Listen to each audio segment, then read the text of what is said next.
Halo semuanya, hari ini kita mau ngobrolin sesuatu yang penting banget di era digital sekarang. Gimana caranya kita bisa melawan misinformasi pakai teknologi? Nah, kita akan kupas tuntas sebuah sistem cerdas yang dirancang khusus buat jadi garda terdepan kita dalam perang melawan berita bohong. Pernah nggak sih ngerasa gitu?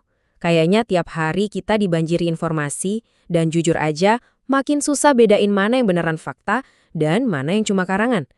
Rasanya tuh kayak lagi nyari jalan di tengah badai tapi nggak punya kompas. Dan ini bukan masalah sepele loh, para ahli bahkan punya istilahnya sendiri, infodemik. Ini tuh kayak pandemi, tapi yang menyebar adalah informasi yang salah. Ini bukan cuma gangguan biasa, tapi masalah serius yang bisa banget mengubah cara kita berpikir, bahkan memecah belah kita. Oke, supaya kita bisa benar-benar melawan ini, kita perlu kenal dulu siapa musuh yang kita hadapi. Infodemik modern ini bukan lagi sekedar gosip dari mulut ke mulut. Skalanya jauh lebih masif dan dampaknya, wah, sangat nyata. Di zaman internet kayak sekarang, informasi itu nyebarnya cepet banget kan? Nah, sayangnya, hal yang sama juga berlaku buat hoax. Terus dampaknya apa? Serius banget. Literasi digital kita bisa anjlok, opini publik bisa dibentuk sama kebohongan, dan yang paling bahaya, kepercayaan kita ke institusi kayak media atau pemerintah bisa hilang sama sekali. Mungkin dulu kita masih bisa yang ngandelin jurnalis atau para ahli buat ngecek fakta. Tapi sekarang, dengan jumlah informasi yang meledak setiap detiknya, cara-cara manual kayak gitu aja udah nggak cukup lagi. Nah, gambar ini nunjukin banget betapa nggak imbangnya pertarungan ini. Di satu sisi ada proses verifikasi manual yang butuh waktu dan tenaga.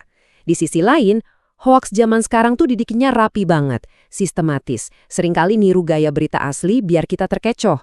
Jelas, ini pertarungan yang nggak seimbang. Kita butuh bantuan teknologi. Disinilah kecerdasan buatan atau AI masuk sebagai pahlawan baru. AI ini nawarin solusi yang bukan cuma cepat dan efisien, tapi juga bisa di-scale up buat ngatasin masalah yang, ironisnya, juga diciptain sama teknologi itu sendiri. Teknologi inti di balik semua ini namanya Natural Language Processing atau NLP.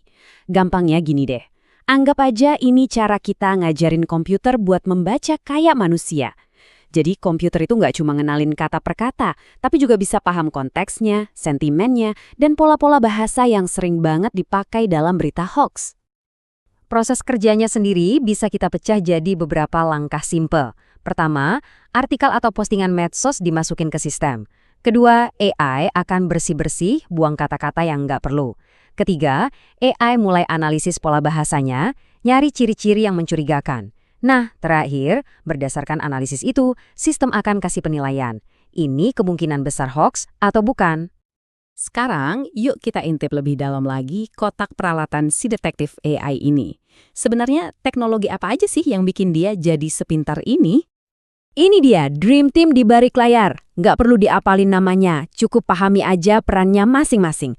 Ada alat yang tugasnya membersihkan teks, ada yang jadi pencari pola buat deteksi keanehan, dan ada juga otak ahli yang isinya model-model bahasa super canggih yang udah dilatih pakai jutaan data.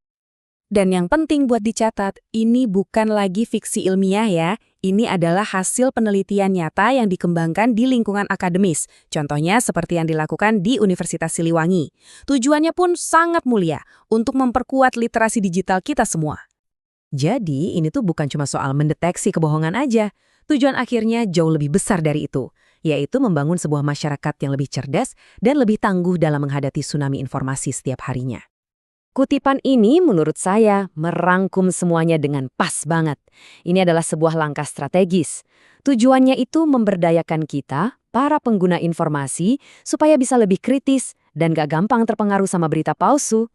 Coba deh bayangin kalau teknologi ini ada di mana-mana, terintegrasi di portal berita buat ngecek artikel secara otomatis, muncul di media sosial buat kasih peringatan kalau ada postingan yang mencurigakan, atau bahkan dipakai di aplikasi pendidikan buat ngelatih generasi muda biar lebih kritis. Potensinya luar biasa kan? Tapi pada akhirnya kita harus ingat, teknologi itu cuma alat. AI bisa kasih kita peringatan, bisa menyoroti mana yang kemungkinan hoax, tapi keputusan terakhir buat menekan tombol bagikan itu selalu ada di tangan kita. Berpikir sejenak sebelum sharing adalah pertahanan terkuat kita. Jadi pertanyaannya sekarang bukan lagi apa yang bisa dilakukan teknologi, tapi apa yang akan kita lakukan?